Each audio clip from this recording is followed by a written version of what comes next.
பெரியோர்களே, தாய்மார்களே, பெரியோர்களே, தாய்மார்களே, நல்லவர்களே, வல்லவர்களே, அண்ணன்களே, தம்பிகளே, அக்காக்களே, தங்கைகளே, தளபதி நெஞ்சில் குடியிருக்கும் விருகையின் வேங்கைகளை அடையுங்க அப்பா.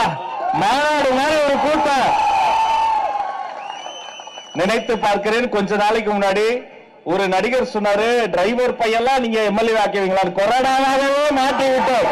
அன்பு தம்பி சபரிநாதன் அவர்களே, அவரு கொரோனா சட்டமன்றத்தில் நாங்கெல்லாம் வரோம் பாருங்க, ஆன் டைம் கொரோனா 5 கால் போறோம். எங்க இருக்கீங்க? ஏன் வரல? வா உக்காரு. எல்லாத்தையும் இது பேசு, இது பேசக்கூடாது, அது பண்ணு, இது பண்ணக்கூடாது. அர்ஜுனனுக்கு கிருஷ்ண பரமாத்மா சாரதியாக கிடைத்ததை போல ஒரு பாக்கியம் கிடைக்குமா? ஒரு பகவான் இல்லையா? அதை போல எங்கள் சட்டமன்றத்திற்கே ஒரு சாரதியாக தம்பி சபரி இருக்காப்புல. அவருடைய தொகுதி இது, அவருடைய மண் இது. மிக சிறப்பான ஒரு ஏற்பாடு. அவருக்கு பலம் சேர்க்கிற வகையில அனைத்து வேன் உரிமையாளர்களினுடைய சங்கமாக இருக்கட்டும், தொழிற்சங்கமாக இருக்கட்டும், பல்வேறு வகையான சங்கங்களிலும் கட்டி ஆண்ட இருக்கக்கூடிய ஒரு மூத்த ஒரு தோழர் அன்பு அண்ணன் கமலக்கண்ணன் அவர்களுக்கும் அவர் சார்ந்த ஒருங்கிணைப்பாளர்கள், இந்த பூமிக்கு ஒரு புவியீர்ப்பு விசை இருக்கு. என்ன போட்டாலும் திரும்ப ஓடி வந்து இங்க ஒட்டிக்கும். எங்க தலைவருக்கு ஒரு புவியீர்ப்பு விசை இருக்கு. எல்லா கட்சியில இருந்தும் அவர்கிட்ட ஓடி வந்து நல்ல தலைமைனா அது இவர் தான் வந்துருவாங்க.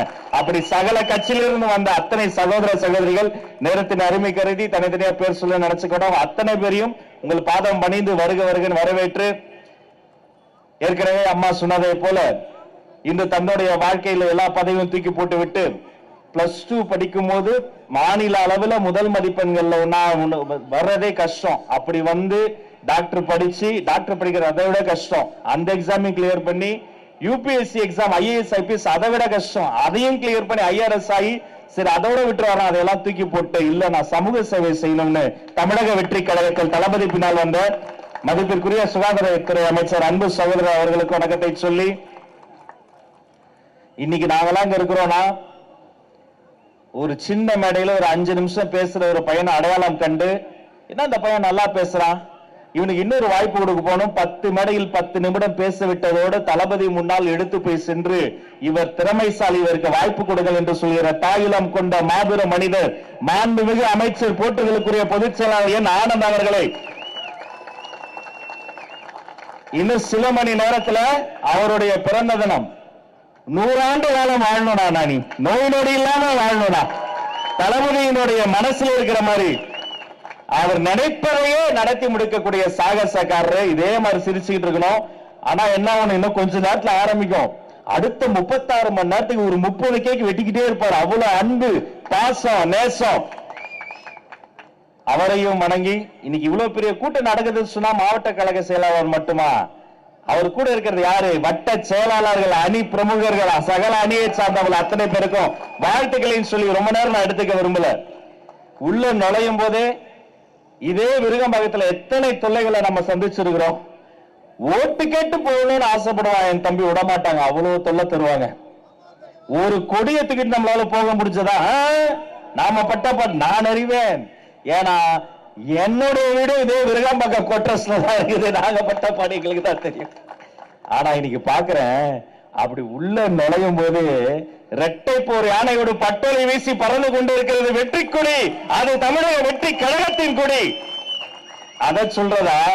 உள்ள நுழையும் போது நான் இங்கே இருந்தாலும் எந்த இடம் எனக்கு தெரியாது. எல்லாமே சின்ன சின்ன இடமா இருக்கும்.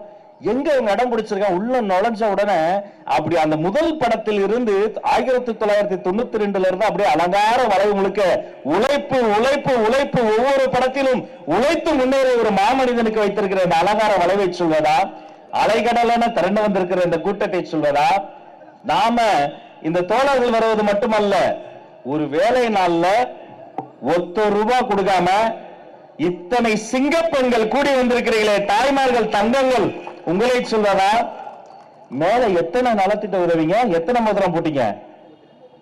பிறந்த குழந்தைக்கு தங்க மோதிரம், படிக்கும் குழந்தைக்கு விஜய் படிப்பகம், படிப்பில் ஜெயித்தால் தளபதி கல்வி விருதுகள், வாழ்வில் ஜெயிக்க விஜய் குருதியகம், வயிற்றை நிறைக்க விஜய் விலையில்லா விருந்தகம். குடிப்பகம் நடத்துற கட்சி கிடையாதுங்க. தளபதி பேர்ல படிப்பகம் நடத்தக்கூடிய கட்சியாக தமிழக வெற்றி கழகம் இருக்கிறது.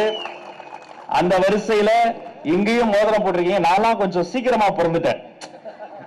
கொஞ்சம் லேட்டா பொறுத்திருந்தா பொதுச் செயலாளர் எனக்கும் தங்க மோதிரம் போட்டிருப்பாரு.